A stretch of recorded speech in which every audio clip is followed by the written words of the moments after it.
and welcome to those of you that are just jumping on and joining us live, and to those of you that are on the replay. Please, if you're watching it on replay, pop replay in the comments. It really helps us to know how people are watching this. And today it's all about the science behind LinkedIn marketing. What makes us do really well on the platform? How do we get our posts distributed?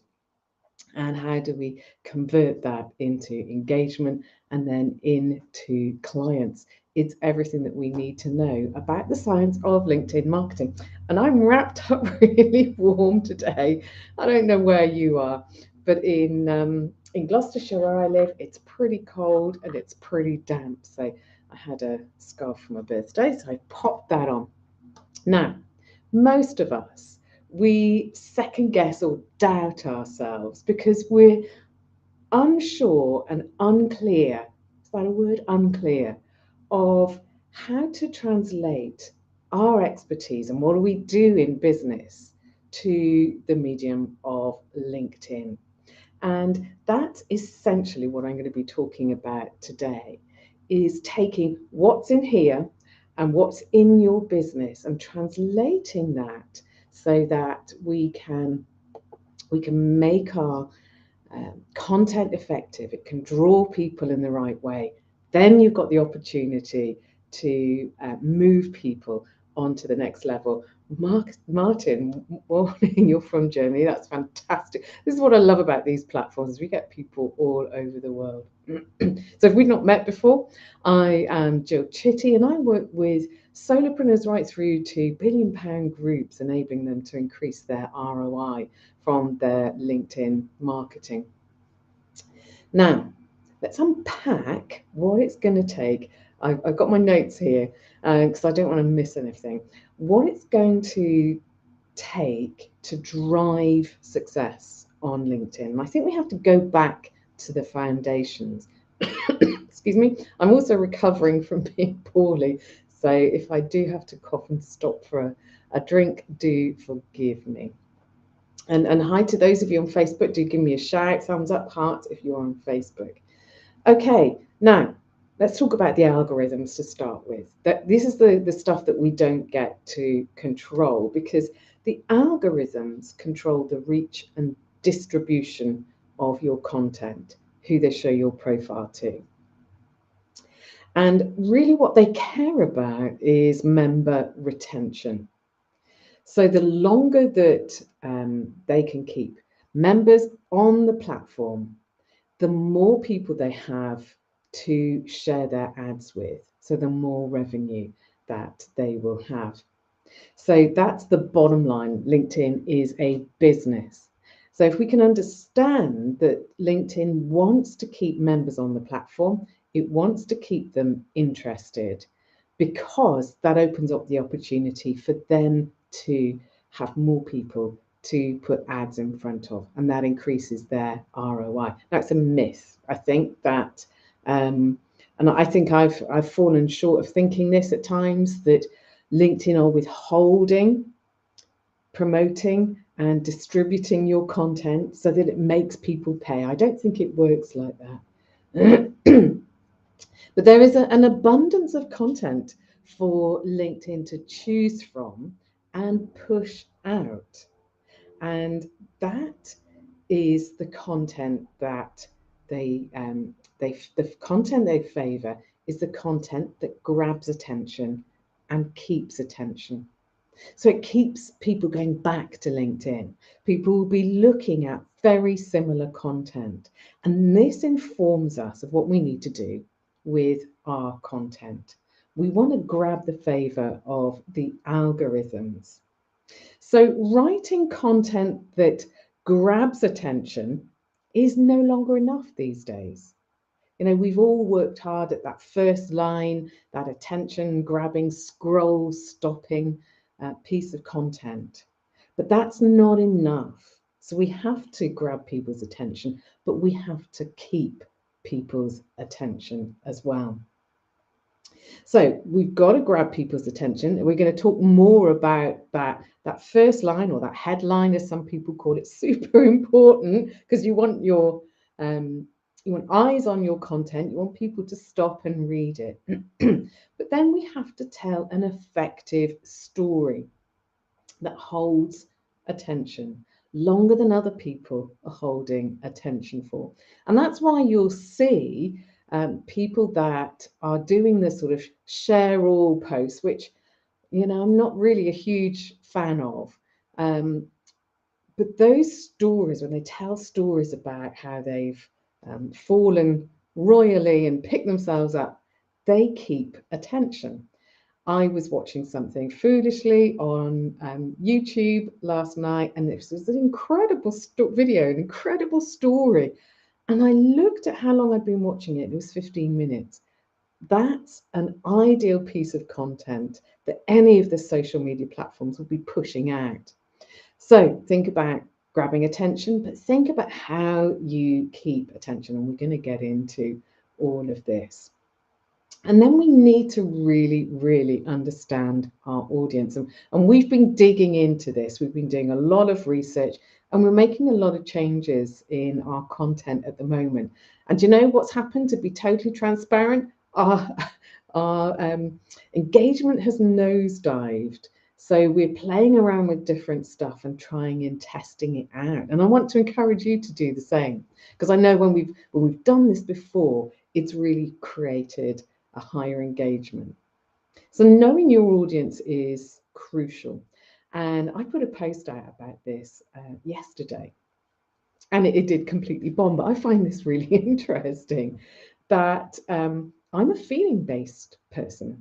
I don't know where you stand with this. And so I will write well and appeal to other feeling-based people.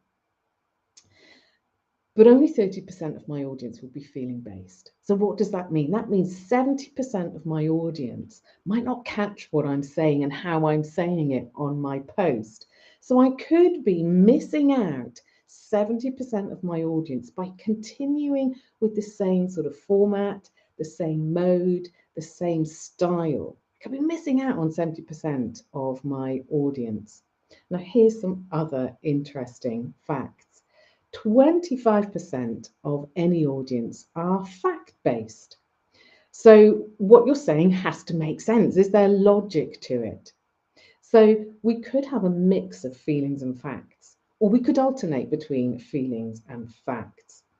20% are fun-based. So they like to react. It's got to be interesting. It's got to be it's got to be exciting for them, and they react to the fun. And there are some great profiles out there who succeed really well with fun-based posts. 10% are value-based, so they will be measuring whether your values and their values match. Do they like you? Do they trust you? That whole know, like, trust piece. 10% are imagination, so they're those reflectors. And I think they probably fall into what LinkedIn lovingly calls LinkedIn lurkers. So they'll be reflecting on your post, but not necessarily engaging. 5% are action takers. They'll just hit the like button and they'll move on. And I think that makes up the 100%. So we've got to be aware of who our audience is. And my audience isn't typically exactly like me. So Martin, you said there isn't much sense in posting short articles. People may read them, but if there isn't much content, people won't retain the info. I think you've really got to test what's working for your audience, because we have a very small agency. We work with 5 companies and we take over their LinkedIn account. And what we've been surprised about is every time that we've tested, we have found that something that might work for my business doesn't work for those businesses. So the factors that you really want to be clear on and test is, if you're writing a short article, it might not take them long to read. You might not have that dwell time, but there might be high engagement. And so as a business, you have to decide what's more powerful, what's more useful for your business. Is it that LinkedIn distributes it to thousands, or is it that the key people, the ideal clients that you really want to attract, are engaging? So it's not an easy answer, Martin, and I hope that that has really helped. So, we've got to be aware and we've got to be creative. Most subjects after a while get a little dry, don't they?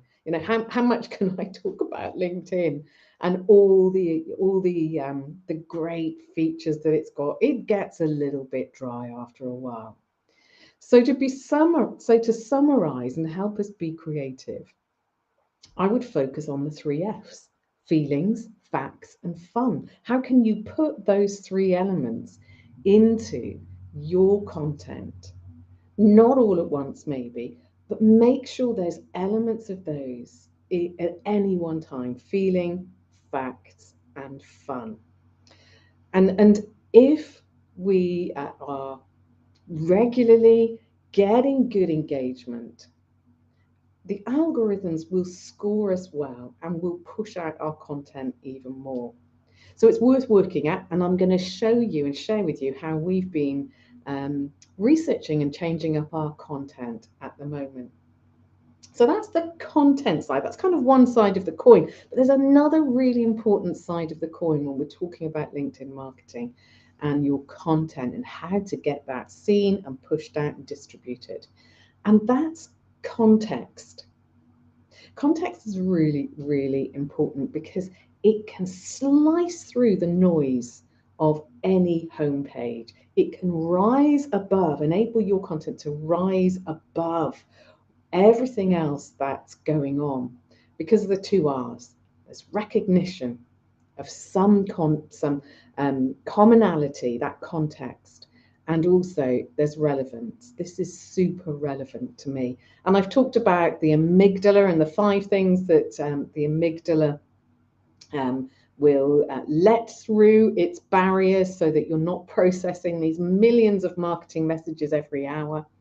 And that's weird, sexy, fun, and can I remember them now? Fun, friends. So that's the relevant one. And there's one other, and I can't remember what it is. So context comes out of really knowing your audience well. What are the things outside of work that they really, really love? Had one client, and she's a keen rugby fan, and a lot of her clients are also sports fans, not necessarily rugby. So you can focus on that being a commonality and a context. So I want to give you 9 really useful tips for helping you to create a bit more context, and I've got them here. So number 1, what's relevant to your audience inside work and outside of work? What's really relevant to them? What are they interested in? What have we got here? Share why you're sharing this with your audience. Create the context in your post. Make it super, super clear. Join other relevant conversations or conversations that your ideal clients are already having. And it's so easy on social media and with Google to do that research. And there's some great platforms out there that you can do it for free. So that's great. Leverage your visuals. We talked about people being feeling or sensing or value-based. I'm very much a visual and an auditory person. I'm always saying to my team, don't tell me now, write it down, put it in a map, because that's how I best assimilate all the information that they're giving me.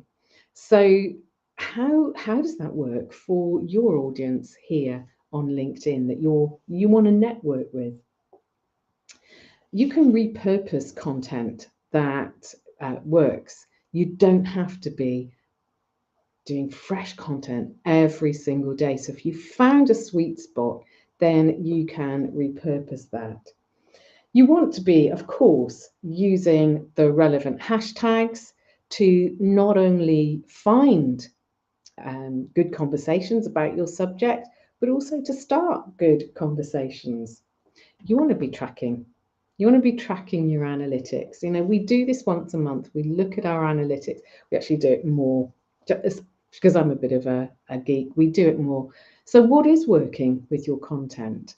You know, what are the pieces that you can see? There's some real commonality pieces and context in my content so that you can work those areas. You can use influencers to amplify your message.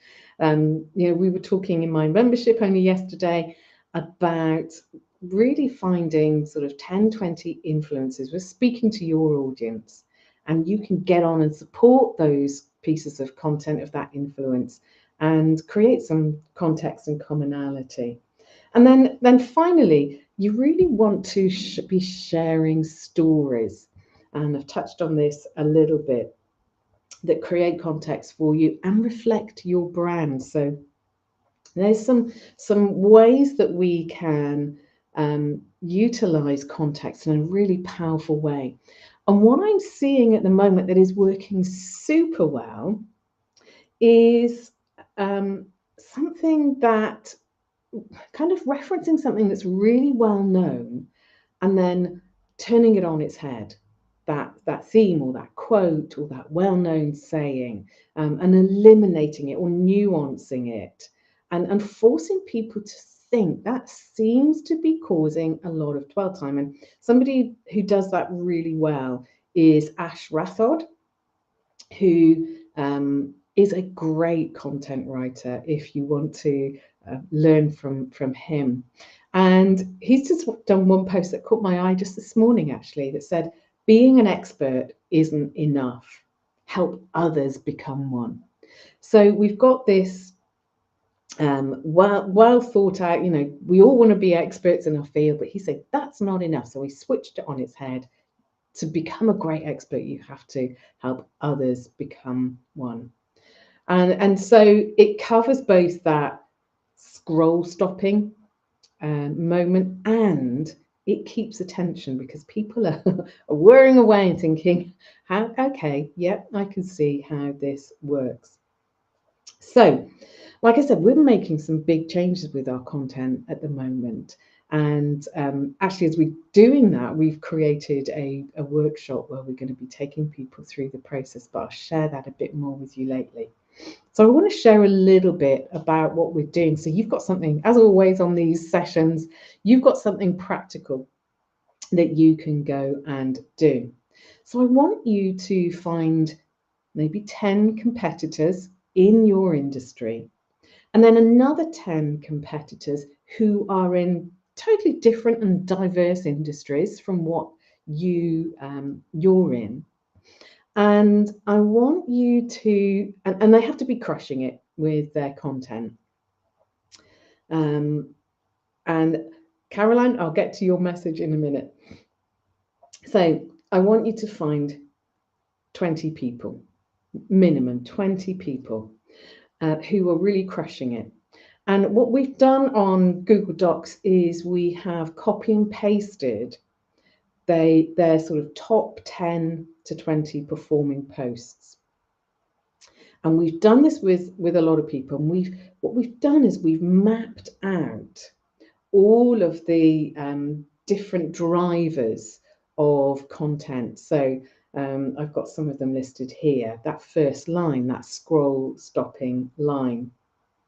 What is the line length? What is the cadence? You know, is there a cadence to the lines or paragraphs?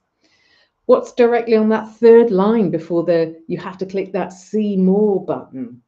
What's on the fifth line before an image? What is the dwell? How long does it take you to read it? What are they using? Emojis, hashtags? Is there a call to action? What are the type of media? So find the patterns of their content. And we pop it into a spreadsheet because we are nerdy like that. And you want to start noticing and becoming aware as you're on LinkedIn of what those patterns are for when you respond to content as well. What makes you respond? So we then have a really good framework of like line length, all of those different drivers that make up a piece of content. And what we do is we copy that format. So we're not copying anybody's posts. We don't advocate that, but we are copying a format. So if somebody is talking about SEO and they've written a really good, which I know nothing about, by the way, and they've written a really good post, and it's got a ton of engagement, I can look at the line length, how many words in that opening line, and I can emulate that for my industry, for talking about this stuff that I do. And that's the very first step. So you've got all this research, and then you want to emulate or kind of create, modify what you have discovered in your content from these competitors. And so you start to get into a very different mode of thinking. Excuse me.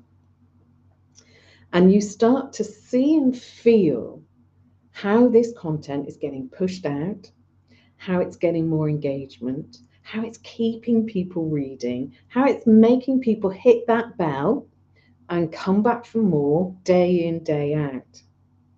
So once you got into that, or that content has got into you, you then want to create your own original content. So you start mapping out, what are the themes in my business? Caroline, what are the hashtags that I should be writing? What are the keywords that I know are triggers for my audience? Hashtags, typically the research, Caroline, is 3 to 5. It's not like Instagram where you can just stuff all of the keywords in, and the more the merrier. Typically, all of the research that I've seen for myself and for others is between 3 to 5. And yes, I put it on every post. So you've got this research, you've got a clear understanding of the drivers and what's working. And then you're testing it for yourself. So then you are modifying those posts to create your own. Then you're ready to start creating and testing original content for yourself. And this is where it starts to get exciting. So, Andrea, when we talk about engagement, impressions is simply how many people's feed your content showed up on. It is no certainty of or guarantee of it being read and engaged with. It's just it showed up on your feed. So they could scroll past it or they could engage with it. And once you are testing your original content, you want to be ranking it. This is, I think, the step that most people don't do, but this is where the insights for us as a business are starting to come. Because, and in fact, we get our team to rank it, and we're going to ask our partners to rank it that we work with as well. This is where you start to really get some proper information about what's working and what isn't. And those top ranking posts are the ones that you want to push out first. And then if they do well, that post goes into an evergreen file, because in 2-3 months' time, you're going to repurpose that. You're going to put it out as it was, as if it did well, or you're just going to modify it. If it didn't do so well, but it was ranked highly by you and your team and your partners, you want to look at how you can modify and improve it even more. And so you start to build up not only knowledge, but you start to build up a file of content that you can repurpose, that you know works, that you know gets eyes on, that gets distributed, that gets engagement, and that moves people onto the marketing journey with you. And that's how, right at the beginning, I said that we second guess or doubt ourselves because we don't know how to turn our expertise into the medium of LinkedIn. It doesn't seem to translate. And I'm not up for, I've bought some templates from people that were doing it. I've been in memberships where part of it was giving templates. And that never worked for me. It might work for you, but I wanted to see and test for myself, does this work? And I think we want a quick, hey, Jill, tell me the 3 things I need to be doing. I can go away and do it. And it's the magic pill that will get me great engagement. I don't know. Somebody's got that pill. Would you please share it with me? I don't know that that really exists. I don't think that's marketing. Marketing is you put something out there that is measured and thought through and is based on certain data that you know, and you test it and you improve it and you test it and you improve it. So focus on perfecting just one thing to start with. It might be that scroll grabbing line to grab people's attention, and it might just be micro attention to start with. But you're going to start to improve your content and how many times it's getting pushed out and the people that are engaging. You're going to be making new connections. You're going to be having a lot more conversations with people. But you'll be in with a fighting chance. Because what's the alternative? It's to do nothing. And like that very well-known quote Einstein says, it is madness, or insanity, I think he calls it, like doing the same thing and expecting a different result. So look at unpacking what makes a really good piece of content so that you work in step with the algorithms and keep people on the platform, keep interested, keep that working on your content, keep improving that context and that commonality between you and your ideal clients. Make sure that you're testing, use other people's content and start learning from it. Martin, I have the impression that very often marketing departments don't understand how social media works. They do what they've always done. So, yeah.